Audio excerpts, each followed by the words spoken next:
대학병원 A는 백혈병 전문 치료로 유명합니다. 하지만 A는 백혈병 치료 확률을 높이기 위해 건강보험에서 정한 기준보다 더 많은 약물을 사용해야 했습니다. 문제는 이렇게 하면 건강보험 심사평가위원회에서는 과잉진료라고 하면서 기준보다 더 사용한 약물에 대한 비용을 모두 삭감시켰습니다. 이러한 삭감은 병원 운영에 많은 악영향을 미쳤습니다. 이에 대학병원 A는 국민건강보험에서 정한 기준까지 사용한 약물 비용은 건강보험에 청구하고 기준을 넘게 사용한 약물 비용은 비급여로 모두 환자에게 부담을 시켰습니다. 그렇다면 대학병원 A의 행동은 문제가 없을까요? 의학은 지속적으로 발전하고 있고 그 비용 역시 빠르게 증가하고 있습니다.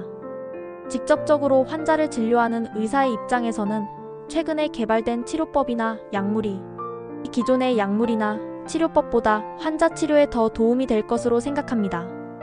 하지만 국민건강보험은 국민들이 십시일반으로 모은 보험료를 경제적이고 효율적으로 사용하기 위하여 의사들의 진료 행위를 일일이 규제하면서 지출을 최대한 억제하고 있습니다. 즉, 보험료가 지출되는 진료행위나 약물을 상세하게 법으로 정하고 의사에게는 법에서 정한 진료행위나 약물만 사용하도록 강제하고 있습니다. 다만 이렇게 법으로 정한 의료행위나 약물도 그 비용 효과성을 검토하여 비용 대비 효과가 좋은 진료행위나 약물은 급여 대상으로 정하여 건강보험에서 일정 비용을 부담하지만 비용 효과성이 떨어지거나 피부 미용 목적인 경우는 환자가 모든 비용을 부담해야 합니다. 이렇게 모든 의료 비용을 환자가 부담하는 것을 비급여라고 합니다. 비급여는 크게 법정 비급여와 임의 비급여로 나눌 수 있습니다.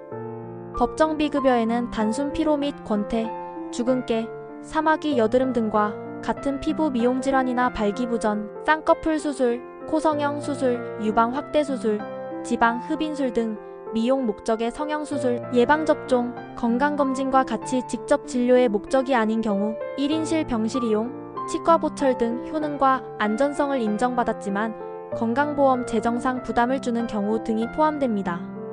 신의료 기술이나 신약도 효능과 안전성을 인정받았지만 건강보험 재정상 부담을 주기 때문에 법정 비급여에 해당됩니다. 이에 비하여 임의 비급여는 건강보험에서 급여 대상임에도 불구하고 병의원이 임의로 환자들에게 진료비를 부담시키는 경우를 말합니다. 그렇다면 임의 비급여가 발생하는 원인은 무엇일까요? 크게 건강보험 정책상의 문제와 구조적인 문제로 나눌 수 있습니다. 국민건강보험은 보험 재정에 한계가 있고 보험 재정의 안정성을 고려하므로 요양급여 수준이 직접 환자를 진료하는 의사의 기대에 미치지 못하는 것이 사실입니다. 특히 단기간에 건강보험 대상과 범위를 확대 실시하는 과정에서 저보험료, 저급여, 저진료수가 정책을 시행하였고 요양급여 기준과 진료수가가 보험 재정 안정을 위한 수단으로 활용됨에 따라 새로운 진단법이나 치료법, 신약, 신재료에 대한 보험급여가 매우 제한적으로만 인정되고 있습니다. 또한 기존의 진단법이나 치료법에서도 사용할 수 있는 약물이나 횟수가 매우 제한되어 있습니다.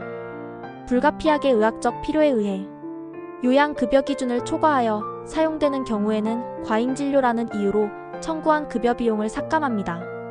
이렇게 청구한 진료비가 삭감되면 병의원 경영에 매우 큰 부담이 되기 때문에 병의원은 요양급여 기준에 초과하여 사용한 약물이나 검사 비용을 임의적으로 환자에게 모두 부담시키려는 욕구가 생기게 됩니다.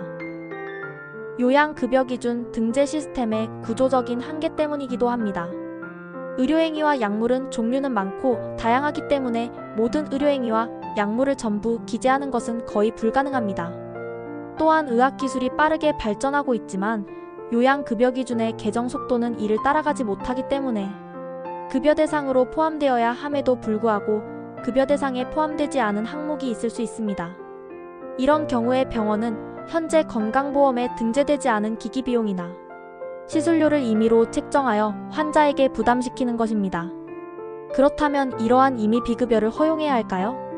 임의 비급여를 허용해야 한다는 입장을 들어보면 첫째, 병원과 환자 사이에 임의 비급여에 대한 합의가 있다면 이러한 경우에도 부당하다고 규정하는 것은 문제가 있다는 것입니다. 둘째, 병의원은 최선의 진료를 할 의무가 있습니다. 하지만 법에서 정한 요양급여 기준대로만 진료하라는 것은 병의원에게는 최선의 치료를 포기하라는 것과 다름없습니다. 셋째, 국민건강보험이 강제적으로 의료행위나 약물 치료를 정하는 현재의 제도는 그 보장 수준이나 기준이 보편적 또는 평균적이라는 한계가 있을 수밖에 없습니다. 하지만 진료 현장에서 환자의 생명 유지나 건강회복 혹은 환자의 선호나 필요에 따라 요양급여 기준을 벗어나거나 이에 열거되지 아니한 최신의 진료 행위를 하여야 할 경우가 있을 수 있는데 이를 금지하는 것은 문제가 있다는 것입니다. 이에 비하여 임의비급여를 반대하는 사람들은 첫째, 전문적인 지식과 기술을 가진 의사나 병원이 질병 등으로 공공한 상태에 있는 환자들을 상대로 정보우위를 통해 임의비급여 제도를 악용할 가능성이 있다는 것입니다. 즉, 불필요한 검사나 의료행위, 그리고 약물을 사용해도 이에 대한 지식이 없거나 부족한 환자는 동의할 수밖에 없다는 것입니다. 둘째, 임의비급여는 의학적 적정성이나 비용 대비 효과성도 근거가 부족하고 병의원이 진료비 삭감의 걱정이나 우려 없이 적정 기준을 초과하여 사용한 진료비를 환자에게 직접 부담시킬 수 있으므로 과잉 진료의 원인이 될 가능성이 높다는 것입니다. 마지막으로 신의료 기술의 경우 진료비를 병의원이 책정할 수 있기 때문에 실제 비용보다 높은 진료비를 책정하여 수익을 극대화할 수도 있습니다. 그렇다면 법원은 임의비급여 진료에 대하여 어떻게 판단했을까요? 법원은 임의비급여 진료 행위는 원칙적으로 허용되지 않지만 예외적으로 특정한 요건에서는 허용된다고 판단하였습니다. 여기서 예외로 인정하는 경우란 요양급여 대상 또는 법정 비급여 대상으로 편입되지 않은 상태라도 치료의 시급성이 인정되고 치료의 안전성과 효과성 등 의학적 필요성을 갖추고 이와 같은 상황을 환자에게 설명하여 동의를 받는 경우입니다. 다만 요양급여에 해당하는 진료행위를 비급여 대상인 것처럼 하여 비용 전부를 환자로부터 청구하는 것은 어떠한 경우에도 허용할 수 없다고 하였습니다.